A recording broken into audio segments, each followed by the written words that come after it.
Hi, I'm Richard Vague with Tychos. In the past week, we've had headlines on China scream concern about its plunging inflation. In essence, it's disinflation or deflation, while others report with alarm that its export surplus has now reached almost $1 trillion. The story in China is pretty straightforward. For decades now, China has produced far more than it has consumed. So it has had to rely on both robust exports and increased internal demand to consume or purchase all that it produces.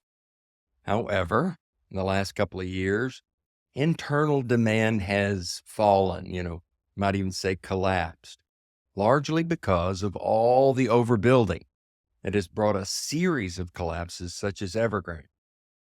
So that leaves the country even more dependent on exports.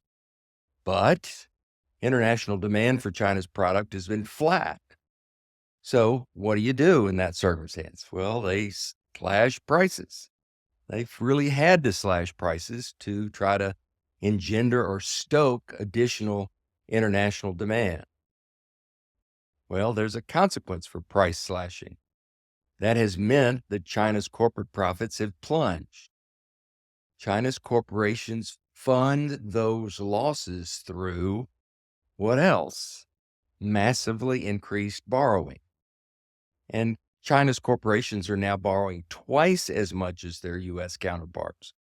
142% of GDP in China is compared to 74% corporate borrowing to GDP in the U.S.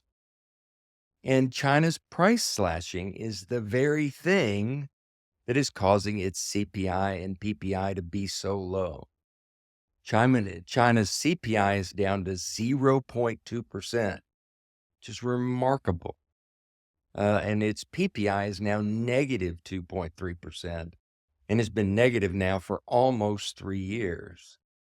Because China is a big exporter, it is in effect exporting these low prices to the world. If you were using the vocabulary of an economist, you would say it is now exporting deflationary pressure to the rest of the world. Now, in a freer market like the U.S., there'd be a limit on how much price slashing a U.S. corporation would be willing to do. And if they did that after suffering losses for at least some period of time, a U.S. corporation would be more likely to simply just reduce volumes and stop the bleeding. U.S. corporations would be very unlikely to bleed red ink for a very long time just to keep their sales high. But in China, corporations are under the command and control of the central government, and that central government needs to keep sales high to prevent widespread layoffs and social unrest. So China directs its corporation to push volumes even at a loss, and directs its banks to fund those losses through increased lending, all to keep the employment high. It's a bizarre Alice in Wonderland through the looking glass type of truth about China. China's corporate earnings, if viewed on a cash basis rather than a GAAP basis, have long been poor and have now turned worse with negative profit growth, all to serve the central government's need to increase employment. In fact, on a GAAP basis, 25% of its corporations now report losses. But China has, shall we say, flexible accounting practices to boost perceived profits.